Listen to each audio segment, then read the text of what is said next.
بسم اللہ الرحمن الرحیم۔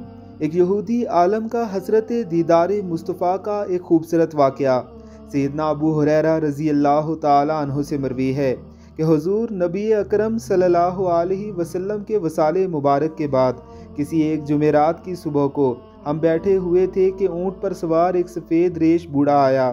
اس نے اپنی سواری کو مسجد کے دروازے پر باندھا اور یہ کہتے ہوئے اندر داخل ہوا، تم پر سلامتی ہو، اللہ کی رحمت نازل ہو، کیا تم میں اللہ کے رسول محمد صلی اللہ علیہ وسلم موجود ہیں؟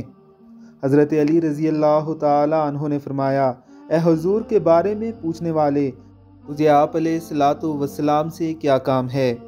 اس نے کہا کہ میں یہودی علماء میں سے ہوں، اسی سال سے تورات کا مطالعہ کر رہا ہوں۔ اس میں متعدد مقامات پر اللہ تعالیٰ نے اپنے نبی محمد صلی اللہ علیہ وسلم کا ذکر بڑی تفصیل سے کیا ہے، میں اسی ذکر سے متاثر ہو کر آیا ہوں۔ اس نے سلسلہ کلام جاری رکھتے ہوئے کہا، میں آپ صلی اللہ علیہ وسلم کے ہاتھ پر بیعت اسلام کے لیے حاضر ہوا ہوں۔ حضرت علی نے اسے بتایا کہ آپ علیہ الصلوۃ والسلام کا تو وصال ہو چکا ہے۔ اس پر اس عالم نے افسوس کا اظہار شروع کر دیا اور کہا، کیا تم میں ان کی اولاد ہے؟ حضرت علی نے حضرت بلال رضی اللہ تعالیٰ عنہ سے کہا، اسے سیدہ فاطمہ طیبہ طاہرہ رضی اللہ تعالیٰ عنہ کے پاس لے جاؤ۔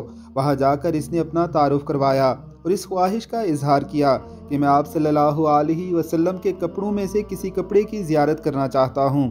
حضرت سیدہ عالم رضی اللہ تعالیٰ عنہ نے اپنے شہزادے امام حسین رضی اللہ تعالیٰ عنہ کو فرمایا کہ وہ کپڑا لاؤ جو آپ نے بوقت وصال پہنا ہوا تھا۔ جب وہ کپڑا لایا گیا تو اس عالم نے اسے اپنے چہرے پر ڈال لیا۔ وہ اس کی خوشبو کو سونگھتا اور خوشبو سونگھتے ہوئے بار بار کہتا تھا، صاحب صوب پر میرے ماں باپ قربان ہوں۔ اس کے بعد حضرت علی رضی اللہ تعالیٰ عنہ سے مخاطب ہو کر کہنے لگا، حضور علیہ الصلوۃ والسلام کے اوصاف جمیلہ کا تذکرہ اس طرح کرو گویا میں انہیں دیکھ رہا ہوں۔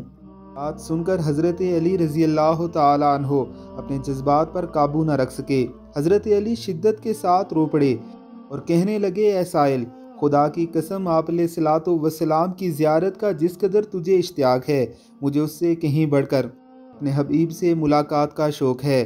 بعد ازاں سیدنا علی المرتضیٰ نے حضور نبی اکرم صلی اللہ علیہ وسلم کا حلیہ اور سراپا مبارک کا ذکر بڑی تفصیل سے فرمایا۔